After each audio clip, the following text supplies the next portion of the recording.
Mesdames, Messieurs, chers téléspectateurs, auditrices, merci de regarder ce programme. Le 7 octobre, comme chaque année depuis 2019, le monde célèbre la Journée mondiale du coton, une occasion de placer ce produit de base au cœur de l'actualité et les parties prenantes de sa chaîne de valeur, des champs au tissu et même au-delà. Avec ses terres cultivables et son capital humain, l'Afrique dispose du potentiel pour figurer parmi les plus grands producteurs dans le monde, mais ce n'est pas toujours le cas. Alors, qu'est-ce qui coince? C'est de cela que nous parlons aujourd'hui avec un économiste. Il s'agit du docteur Oumarou Balarabe, en séjour ici à Washington, D.C. Bonsoir, docteur Balarabe. Bonsoir, monsieur Onfa. Voilà, le monde sort d'une pandémie de Covid-19 qui a affecté quasiment tous les secteurs de l'économie. On l'imagine, la filière coton n'a pas été épargnée. Quel a été l'impact de la pandémie de Covid-19 sur les activités de cette filière? Alors, je vais dire l'impact de la pandémie, c'est surtout sur les habitudes de consommation. Vous rappelez bien qu'il n'y avait pas de... On ne sortait pas, on n'allait pas dans les bureaux, donc les gens pouvaient s'amuser à travailler à partir de leur ordinateur et donc en pyjama. Donc du coup, les habitudes de consommation ont un petit peu varié, la consommation a diminué, mais par contre, en Afrique, on n'a pas ressenti ça au niveau des filières parce que l'Afrique a peut-être eu sa meilleure année en faisant de très bonnes ventes et en obtenant de très bons prix. Donc, en gros, au niveau de l'Afrique, c'est peut-être parce que les traders, les négociants internationaux se sont dit on va acheter parce que les prix sont bas en prévision de quand on va sortir du Covid. Donc, les économies africaines, les économies du coton n'ont pas eu un impact très négatif et les agriculteurs africains, puisque c'est d'eux qu'on devrait parler, ne l'ont pas ressenti dans leurs revenus annuels. Donc l'Afrique a plutôt tiré profit de la pandémie, si je comprends. Alors, elle a été résiliente. Elle n'a pas tiré profit de la pandémie. Elle a été résiliente. Elle a tenu à cette crise. Et au sortir de la crise, ça a dépendu des stratégies et des instruments de politique publique que chaque pays a pu placer. Heureusement que pas mal de pays ont eu à mettre en place des budgets d'investissement qui ont profité aux filières. En gros, ça n'a pas été un impact complètement négatif comme on s'y attendait. Alors, que rapporte effectivement la filière coton à nos économies africaines? On voit beaucoup de cultivateurs qui parfois ne vivent pas de leurs activités. Qu'est-ce que le coton rapporte aux économies africaines de manière générale? Alors, il y a deux réponses à cette question. Il y a les revenus monétaires. Qu'est-ce que le coton apporte?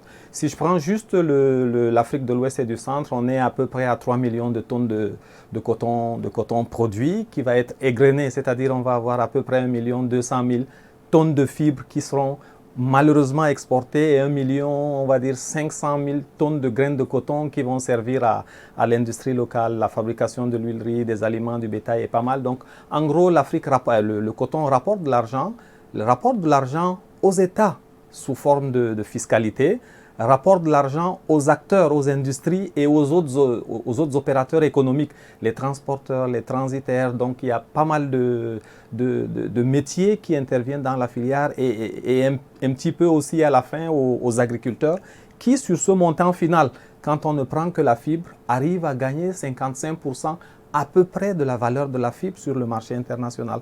Donc le coton rapporte de l'argent et ça, c'est les revenus monétaires. De l'autre côté, qu'est-ce que le coton rapporte? Bon, le coton rapporte beaucoup de choses parce qu'on mange le coton, ça c'est ce qu'on dit, le coton produit de l'énergie parce qu'avec les coques de coton, le coton est surtout un produit échangé entre pays. Donc il faut bien savoir que le coton, géographiquement dans un pays, il pousse plus au nord.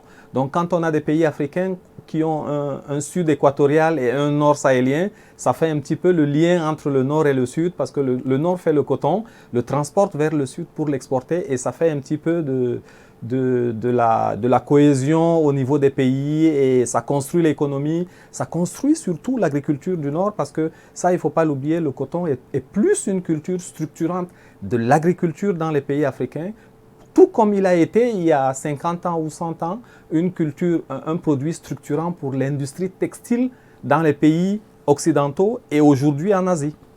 Alors, vous dites que le coton rapporte beaucoup aux économies africaines.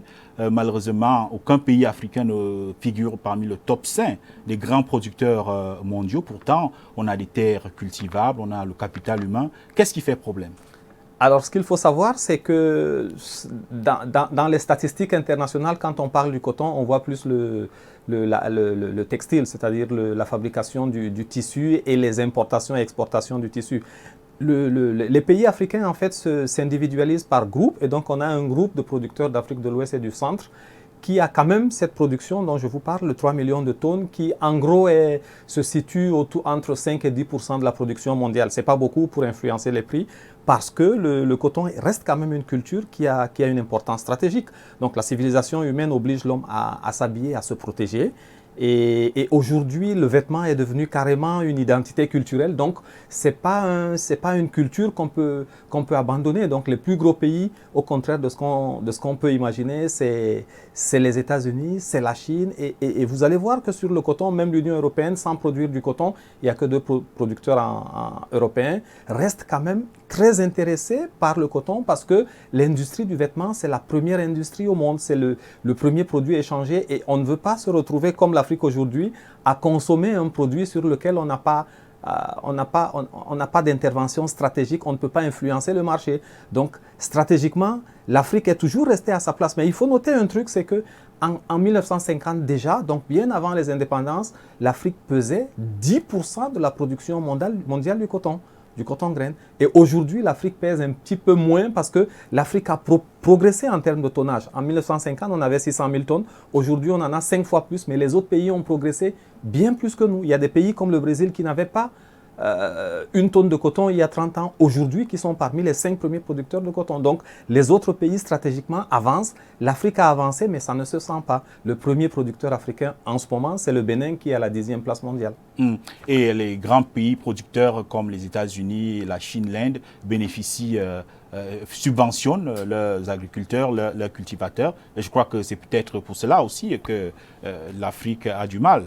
Alors, si on veut bien comprendre comment fonctionne l'économie du coton, il faut bien le segmenter en 3 parties. C'est-à-dire qu'on a la première partie qui relève de la production, de l'agriculture rurale, du monde rural, du développement rural. Et la deuxième partie qui relève de l'industrie textile, c'est-à-dire que tout ce qui est transformation de la fibre. Et puis après, aujourd'hui, vous avez un autre marché qui émerge, c'est les sous-produits du coton, c'est-à-dire tout ce qui est industrie de l'huile, du savon et des autres aliments du bétail, qui n'est pas très important dans les éléments stratégiques de la filière. Sur ce qui concerne le secteur agricole, c'est vrai qu'il y a les subventions aux normes, mais ce n'est pas que ça. C'est au final, en fait, pour le coton, il y a 2 défis à relever. Il faut être performant, c'est-à-dire avoir un niveau de compétitivité, un niveau de rendement qui vous place, qui fait que quand vous vendez votre coton sur le marché, vous gagnez autant que les plus forts.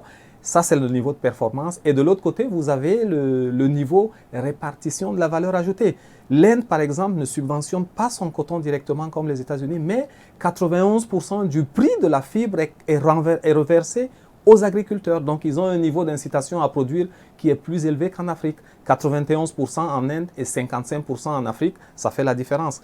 Et du côté des Américains, on a plus la subvention qui fait cette différence. Mais dans les 2 cas, si on veut monter la production, il faut que le producteur, qui est l'élément à la base, soit incité à produire et gagne plus par son activité. Oui, vous parlez du producteur qui devrait gagner plus. Effectivement, la question du prix du coton est une question qui intéresse certainement nos téléspectateurs. Comment se fixer les prix du coton et comment est-ce qu'on peut aider les producteurs africains à gagner davantage? Alors, le coton est fixé sur ce qu'on va appeler le marché mondial, c'est-à-dire c'est toute l'offre d'une année.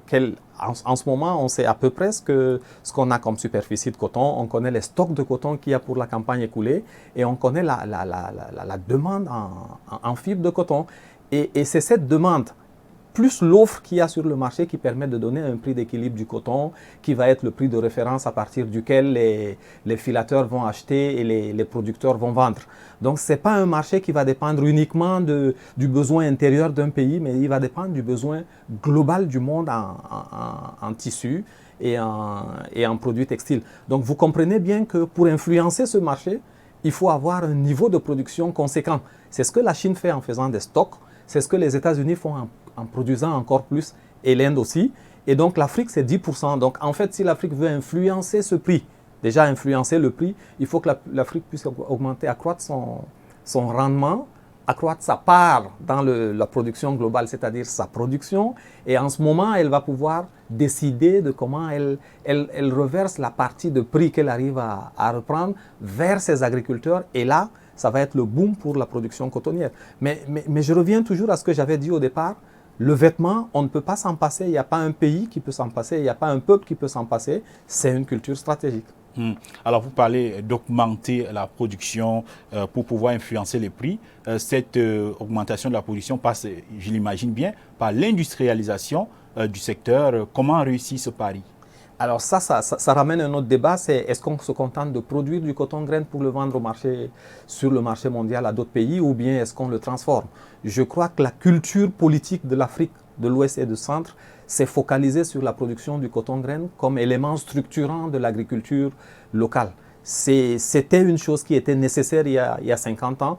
Aujourd'hui, il faut qu'on sorte de ce paradigme parce qu'il y a des pays comme l'Asie qui n'ont jamais produit du coton mais qui sont des grosses places industrielles du coton. Il y a le Vietnam qui est monté, il y a l'Indonésie, il y a plein d'autres pays et qui gagnent beaucoup plus d'argent. Je vais juste vous donner une image. C'est-à-dire qu'en ce moment, vous allez à la production, le producteur il va gagner à peu près 300 francs en Afrique quand on convertit ça en équivalent fibre. Il a 700 francs ou 650 francs de prix pour 1 kilo de coton produit. Ce même kilo de coton, quand il est vendu, il va être vendu à 1150 au port de Douala, d'Abidjan et de Lomé ou partout ailleurs. Et cette marge qu'il y a entre les 750 qu'on donne aux producteurs et les 1150 vont être répartis entre les autres acteurs de la filière. Mais ce n'est pas ça l'intéressant. Les 1150 francs de kilos de fibres vendus, en fait, une fois transportés en Asie seulement, au Vietnam, on va dire, va être payé 2000 francs ou 2500 par le filateur, c'est-à-dire celui qui a une industrie textile. Et ces 2500, quand il va produire à partir du kilo de coton, 3 chemises, on va dire, il va revendre ces 3 chemises en moyenne à 10 $. Donc, prenons juste une chemise qui fait 6500. 1 kilo de coton peut vous produire 3 à 4 chemises. Donc, vous êtes déjà à 20 000 francs. Donc, le kilo de coton, le kilo de fibre que le producteur a eu 700 francs à produire est déjà valorisé à 20 à 25 000 francs par le filateur asiatique. Maintenant, cette chemise qui va être brandée, c'est-à-dire qui va porter un logo, je ne sais pas, Vuitton, Dior et tout, va retourner en Europe et va valoir 45 voire 50 000 si il est vendu avec ce branding. Donc l'Europe arrive à gagner 50% par le branding, l'Asie par l'industrialisation arrive à gagner 80% et l'Afrique en produisant n'a pas plus que 15% de la valeur du produit final qui est transformé. Donc il y a un vrai problème de partage de la valeur ajoutée, mais on ne va pas accuser les autres pour ça. Il faut que nous-mêmes on investisse et qu'on puisse sortir de là, non pas en vendant de la fibre, mais en industrialisant, en transformant la fibre et en ayant plus de part de valeur ajoutée sur le produit final qui finalement est le vêtement, que ce n'est pas la fibre. Merci beaucoup, Dr Oumarou Balarabe, d'avoir répondu aux questions de la Voix de l'Amérique. Je vous remercie, M. Oumfa. C'était un plaisir pour moi de participer à votre émission.